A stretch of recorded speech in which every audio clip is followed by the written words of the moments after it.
ನಮಸ್ಕಾರ ವೀಕ್ಷಕರೇ, welcome back to important video ಅಂತ ಹೇಳ್ತಾ ಈ ಒಂದು ವಿಡಿಯೋದಲ್ಲಿ ಏನಪ್ಪ ಹೇಳ್ತಾ ಇದ್ದೀನಿ ಅಂದರೆ, ಸ್ನೇಹಿತರೆ ಇಲ್ಲಿ ನೋಡಿ, ಹೊಸ ರೇಷನ್ ಕಾರ್ಡ್ಗೆ ಆನ್ಲೈನ್ ಮೂಲಕ ಅರ್ಜಿಯನ್ನು ಸಲ್ಲಿಸಿದವರಿಗೆ ಸರ್ಕಾರದ ಕಡೆಯಿಂದ ಒಂದು ಭರ್ಜರಿ ಗುಡ್ ನ್ಯೂಸ್ ಬಂದಿದೆ.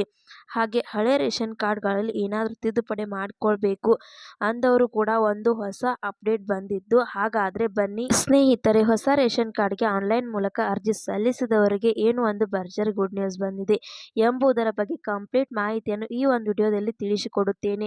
ನೀವು ಕೂಡ ಹೊಸ ರೇಷನ್ ಕಾರ್ಡ್ಗೆ ಅರ್ಜಿಯನ್ನು ಸಲ್ಲಿಸುವ ಇನ್ನೂ ತನಕ ನಿಮಗೆ ರೇಷನ್ ಕಾರ್ಡ್ ಸಿಕ್ಕಿಲ್ಲಪ್ಪ ಅಂತಂದ್ರೆ ಈ ಒಂದು ವಿಡಿಯೋನ ಪೂರ್ತಿಯಾಗಿ ನೋಡಿ. ಹಾಗೆ ವಿಡಿಯೋನ ಮಧ್ಯದಲ್ಲಿ ಸ್ಕಿಪ್ ಮಾಡದೆ ಕೊನೆವರೆಗೂ ನೋಡ್ತಾ ಹೋಗಿ. ಹಾಗೆ ನಮ್ಮ ಚಾನೆಲ್ನ ಇನ್ನೂ ಯಾರು ಸಬ್ಸ್ಕ್ರೈಬ್ ಮಾಡಿಕೊಂಡಿಲ್ಲ, ಸಬ್ಸ್ಕ್ರೈಬ್ ಮಾಡಿಕೊಳ್ಳಿ. ಹೌದು ವೀಕ್ಷಕರೇ, ತಾವೇನಾದರೂ ಹೊಸ ರೇಷನ್ ಕಾರ್ಡ್ಗೆ ಆನ್ಲೈನ್ ಮೂಲಕ ಅರ್ಜಿ ಸಲ್ಲಿಸಿ ಬಹಳಷ್ಟು ತಿಂಗಳಿಂದ ವೇಟ್ ಮಾಡುತ್ತಿದ್ದೀರಿ.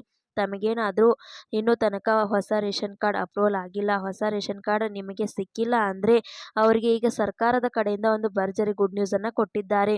ಹಾಗಾದರೆ ಈ ಒಂದು ಏನು ಗುಡ್ ನ್ಯೂಸ್ ಅಂತ ತಿಳಿಸಿಕೊಡುತ್ತೇನೆ.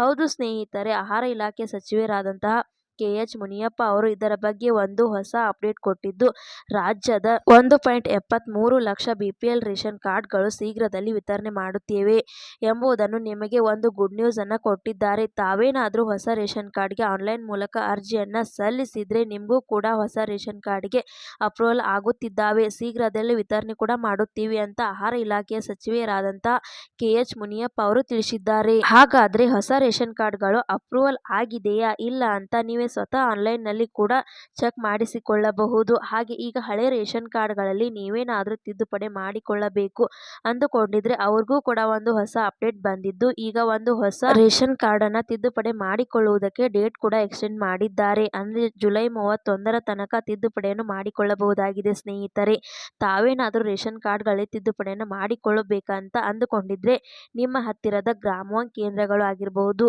ಕರ್ನಾಟಕ 1 ಕೇಂದ್ರಗಳು ಆಗಿರಬಹುದು, ಅಥವಾ ಬೆಂಗಳೂರು ಕೇಂದ್ರಗಳು ಆಗಿರಬಹುದು, ಯಾವುದಾದರೂ ಒಂದು ಕೇಂದ್ರಕ್ಕೆ ಹೋಗಿ ತಾವು ತಮ್ಮ ರೇಷನ್ ಕಾರ್ಡ್ನ ತಿದ್ದುಪಡಿಯನ್ನು ಮಾಡಿಸಿಕೊಳ್ಳಬಹುದಾಗಿದೆ. ಈ ಒಂದು ವಿಡಿಯೋ ಇಂಪಾರ್ಟೆಂಟ್ ಆಗಿರುವುದರಿಂದ ಎಲ್ಲರಿಗೂ ಕೂಡ ರೇಷನ್ ಕಾರ್ಡ್ ಇಂಪಾರ್ಟೆಂಟ್ ಆಗಿರುತ್ತದೆ. ಈ ರೀತಿಯಾಗಿ ಈ ಒಂದು ವಿಡಿಯೋನ ಎಲ್ಲರಿಗೂ ಕೂಡ ಶೇರ್ ಮಾಡಿ.